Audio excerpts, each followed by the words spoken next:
Hello everyone, it's been a minute since I've made a list, but fret not. Here's one today. Don't date these types of men. Now I get it. Before you even say it, I know a lot of you are going to come up with the original joke that we shouldn't date men at all. But for the sake of content, for the sake of educating people, for the sake of the fact that there are some people who do want to date, why don't we equip them with the knowledge to be able to do it in a way that is safe and as wise as possible?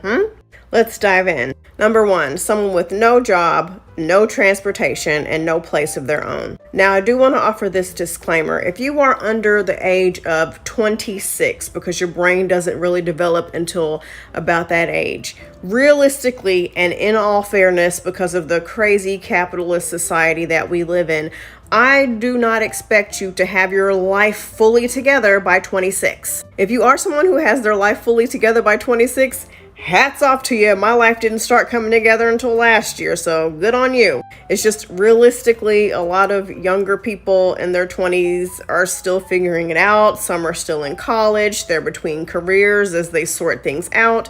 And they might not necessarily have all this shit. They might still be living at home with their parents. And as someone who has an 18-year-old son, I think that is okay. There's a difference in you're a young person starting out in the world and you're a grown-ass person at your big age still living at your mama's house. Totally different. So in that case, it's most important to look at, do they have any life goals? What are they working towards? Do they have any money saved? Or are they just partying every day and just wandering listlessly through life, getting in all kinds of trouble? You see what I'm saying? But anyway, for everybody whose brains are fully developed, you need to have a job, a full-time job. You need to have transportation and you need to have your own place. Bare minimum things to function as an adult. And I totally understand that we live in hard times and there are people who can't afford these things. They're going through a crisis.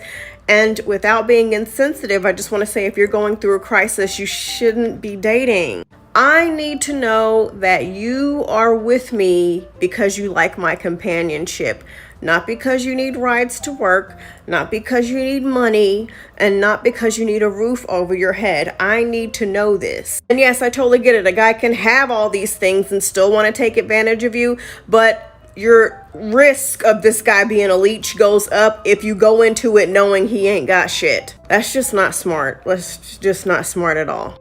Number two, multiple kids by multiple different women. As a single mom whose kids are teenagers, I just have no interest in dating guys who have children. I know that women can be deadbeats, but women, more times than not, are going to do what they have to do and take care of their kids. And we have seen repeatedly men not do that. So I'm not interested in being anyone's mom. I don't want to raise any more kids. I'm done. But if you really don't mind if a man has kids, there's a difference in a man after a certain age. He was with someone long term and he has one or two kids by them. That's one thing. But it is a serious red flag if he has just pollinated the earth with his various children by different women. You will be the next mother of his child that he won't take care of. There's just a whole lack of discipline and I don't care how good of a father you think you can be. Having so many different children just spread all across the land, there's no way that you can give them the attention and the love and the focus that they need. And he's already shown you that he cannot commit to anyone. He's just got these little broken families spread everywhere. So what makes you think you're going to be any different? And a lot of times these men use women as free childcare. They want you to raise their kids for them so that they don't have to. Number three, anybody with a substance abuse problem. If you're spending money on illegal substances, if you are constantly drunk, I don't care if it is a substance that's legal in most states, if you are going broke to buy that substance, that's also a problem. You cannot save anyone. Please do not think that you're going to rescue this person and help them become a better person with your love. They're going to spend their money and your money taking care of this addiction. They're going to be inebriated, passed out, useless, possibly abusive to you, possibly gone all the time, depending on what it is they're addicted to, possibly putting you in dangerous situations. You can't save them. You can't change them. Stay away from them. If you get with someone like this, you are making a big mistake that will blow up in your face. You will regret it. No other way to say it. Number 4, someone who has legal troubles.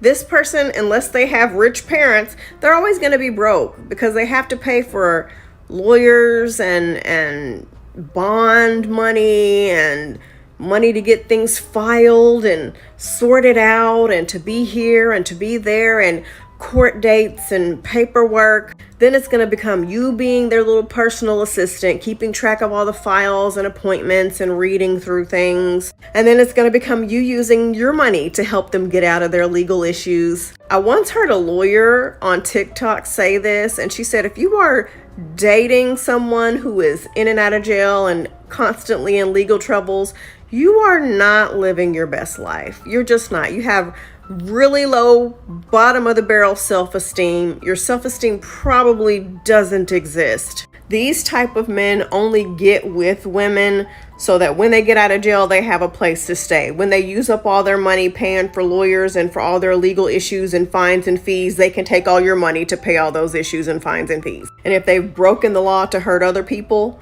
or if they don't even give a fuck about themselves to do right, what makes you think they're going to do right by you? I'm just saying. Number 5, somebody who is still married. I don't care what he tells you. We're almost divorced. We're separated. The marriage was over a long time ago. If they are still married, they are off limits. If you can't even do right legally and wait until you are legally divorced, ain't no telling what you're gonna do with me in our relationship. I don't trust you. And most of these men be lying anyway when they tell you, well, the relationship's been over. Oh, we're separate. No. If you're still married, we are not going to be together. Which leads me to number 6, somebody who is still living with their ex. Listen, I totally get it. They broke up and they just can't afford to live on their own.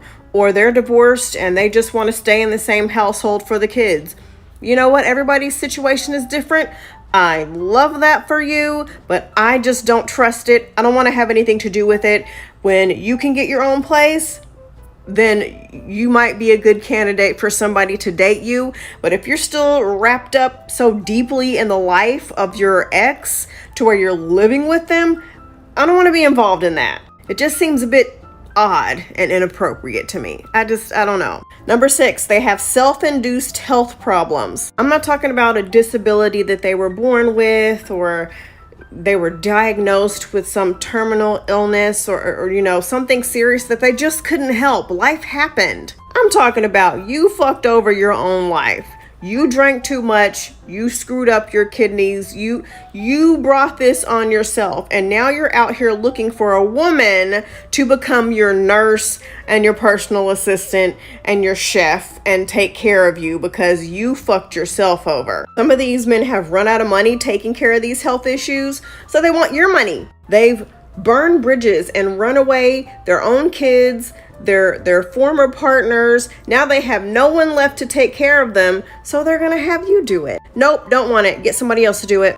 Number 8, 50-50 red pill types. If he believes in let's go 50-50 on bills, if he believes in he wants his women to submit and all this stuff, stay away from him. Your life is gonna be hell. He's going to drag you through the mud. You might think you want that lifestyle, but once you live it, you're going to realize you made a huge mistake. These men are going to exploit you for your free labor, for your sex, for your money, for your time, and then leave you high and dry and go on to the next person. Number 9, somebody who's religious. Notice I put an asterisk by it. You want to know what their beliefs are because they might be religious and try to manipulate you into serving them into a situation where they can cheat on you and they want you to be okay with it. They can trap you with kids. Number 10, someone who is broke.